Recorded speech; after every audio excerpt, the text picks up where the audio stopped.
Седницата ја следи колешката Далиборка Демјанска. Далиборка, председавачот со комисијата Димитар Апасиев пред почетокот испрати порака до владеачкото мнозинство да дојдат и да овозможат конечно да се отвори прашањето за одговорност. Да, точно така, Александар. Меѓутоа, тие бара одложување на датумот со оглед на тоа што денеска почнува и расправата за буџетот во собранието.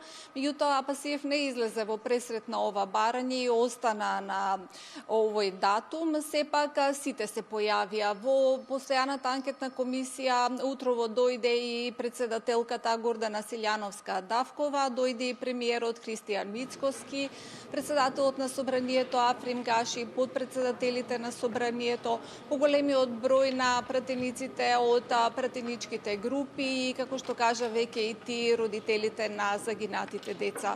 Ова седница се одржува на нивно барање, откако испратија представка со која бара да се зборува за овој случај во собранието со оглед на тоа што сметаат дека правдата не е задоволена.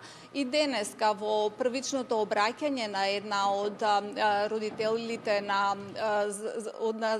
родителка на загинато дете, таа кажа дека не очекувале дека актуелните функционери ќе бидат исклучени од истрагата. Мислеше тука пред се на функционерите од актуелната власт, меѓутоа и на сите оние раководни лица во Кочани и во Штип, за кои сметаат дека исто така треба да бидат опфатени со истрагата.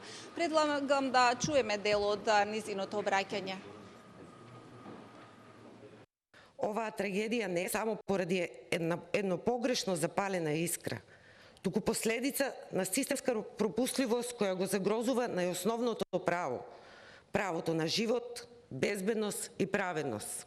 Ветувањата дека никој нема да биде поштеден останаа само празни зборови. Денеска гледаме дека се процесираат само оние најдолу, додека носителите на функции еднакво одговорни, кои од првиот момент требаше да бидат зад решетки, продолжуваат безгрижно да се движат низ градот, додека нашите деца лежат под земја. Увидовме дека во истрагата се вклучени бившите министри за економија, државната секретарка во Министерството за економија и директорот на Државниот пазарен инспекторат.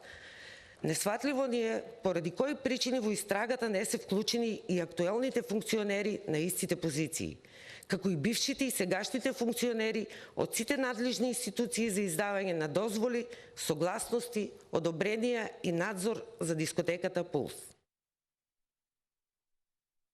Родителите бараат и измени во законите со оглед на тоа што сметаат дека оставаат премногу простор за да се случи нова трагедија.